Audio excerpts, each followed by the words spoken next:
میرا سوال یہ ہے، میں نے پچھلے جمعے پھر میرا سوال ہے کہ میں پوچھتا ہوں اس آدمی کو ضرورت کیا ہے ختم نبوت پر بات کرنے، جب امت مسلمہ کے متفقہ فیصلہ ہے کہ مرزائی کافر، اسمبلی نے بل پاس کر دیا کہ مرزائی ان کو اقلیت قرار دے دیا، اور جب سے وہ اقلیت بنے نہ ہم نے ان کی عبادت گاہ جلائی، نہ ہم نے ان کو قبروں سے نکالا، نہ ہم نے بس ٹھیک ہے جیسے عیسائی رہتے ہیں، یہودی سے کس ملک میں رہتے ہیں وہ بھی رہیں، اقلیت بن کریں کوئی پر تم انہیں کھینچ کھونچ کے کیوں قریب کرتے ہو؟ تمہارا کیا جرانہ ہے ان کے ساتھ؟ بتاؤ تو صحیح۔ ان لوگوں سے ان کو چاہیے اپنے منہ میں لگام ڈالیں، اور اگر نہیں ڈالیں گے پھر انشاءاللہ ڈالی جائے گی۔ تو وزیر قانون صاحب کو کیا مصیبت بنی ہوئی ہے نیا فتویٰ دینے؟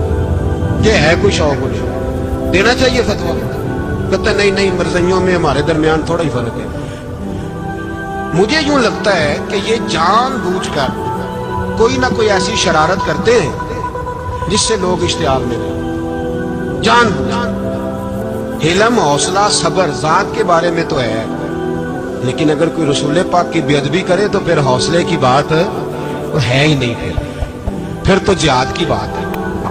اور میں دیانتداری سے مسجد میں باوضو بیٹھ کر جمعے کے دن مشورہ دیتا ہوں حکومت کو، اور وزیر قانون کو مشورہ دیتا ہوں کہ نہ فرعون کی حکومت ساری زندگی رہی، نہ نمرود رہا، نہ جاج بن یوسف رہا، نہ یزید رہا، اور یار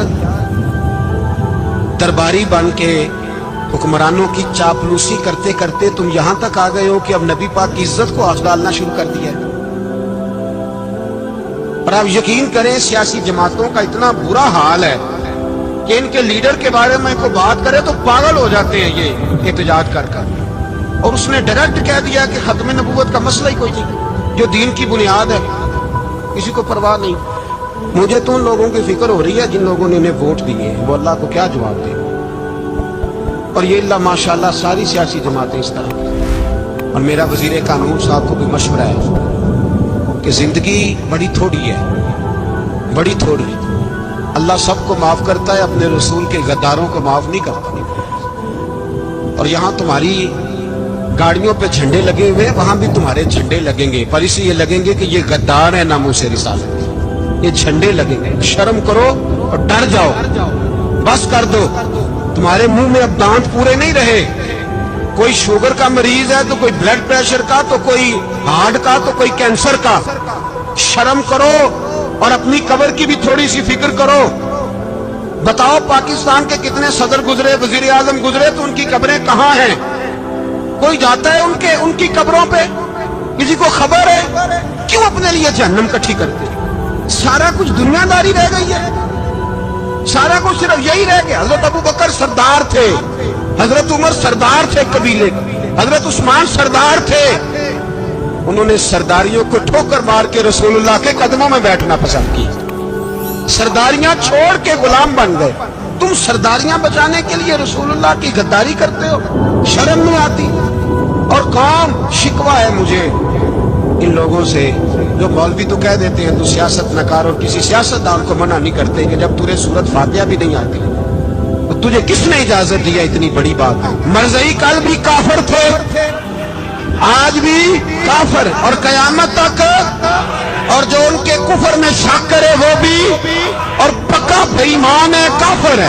وہ وزیر قانون ہو یا صوبائی ہو یا وفاقی ہو، من شک فی کفر ہی فقط کفر، جو مرزائی کے کفر میں شک کرے وہ بھی کافر ہے۔ ہمارے رسول آخری رسول ہے، ہم کسی کو یہ اجازت نہیں دیں گے کہ وہ ختم نبوت میں رخڑا ڈالنے کی کوشش کرے، ہم کسی کو یہ اجازت ہے۔ اور تم نے قوم کو لوٹا، لوٹتے رہو، اب ایمان پہ ڈاکے تو نہ ڈالو۔ تمہیں دولت لوٹ کے پیٹ نہیں بھرا، اب ایمان لوٹنا شروع کر لیا۔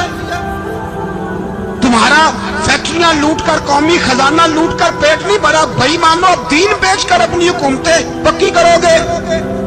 اور وہ لوگ بھی تیار ہو جائیں جو ان بے ایمانوں کو منتخب کرتے ہیں، ان سے بھی سوال کرے گا ختم نبوت کا موضوع قیامت کے دن کہ تم بتاؤ۔ ان کو سپورٹ کرتے تھے جو رسول اللہ صلی اللہ علیہ وسلم کے بعد بھی کسی نبی کو نبی ماننا درست جانتے تھے۔ مان تاثیر جب مرا تھا نا تو 5-5 لاکھ روپیہ مولویوں کو آفر کی جنازہ پڑھاؤ، 5-5 لاکھ روپیہ چھوٹے چھوٹے مولویوں کو۔ اور داتا صاحب کی مسجد کے خطیب بھی صوبائی جو تھے وہ